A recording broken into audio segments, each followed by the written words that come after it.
ಬುಧನ ಅತಿ ಹೆಚ್ಚು ಆರಾಧಿಸಿ ನಿಮ್ಮ ಜೀವನದಲ್ಲಿ.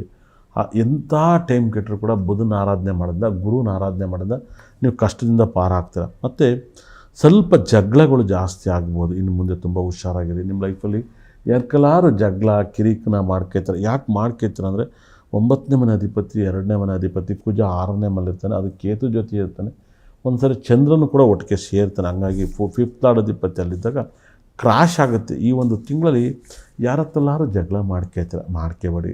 ಅದು ಫೋನಲ್ಲಿ ಜಗಳ ಆಗಿರ್ಬೋದು, ಮಾತಲ್ಲಿ ಜಗಳ ಆಗಿರ್ಬೋದು, ಇಲ್ಲ ನಿಮ್ಮ ಬಗ್ಗೆ ಹೊಟ್ಟೆಕ್ಕೆ ಜನ ಬಂದು ಕಿವಿಲಿ ಹೇಳೋದು, ಎರಡೂ ಒಂಥರ ಮನಸ್ತಾಪಗಳೇ ಆಗುತ್ತೆ.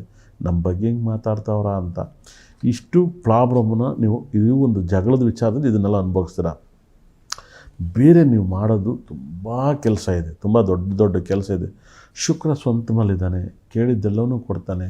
ಅದನ್ನು ನೀವೆಲ್ಲವೂ ಕೂಡ ಅನುಭವಿಸ್ಬೋದು. ತುಂಬ ಯೋಗವನ್ನು ಕೊಡ್ತಾನೆ, ಕೇಳಿದ್ದೆಲ್ಲವೂ ಕೂಡ ನಿಮಗೆ ಅಷ್ಟೈಶ್ವರ್ಯ ಕೊಡ್ತಾನೆ. ಮತ್ತು ಭಾಳ ವೈಬ್ರೇಷನ್ ತುಂಬ ಅದ್ಭುತವಾಗಿರ್ತದೆ.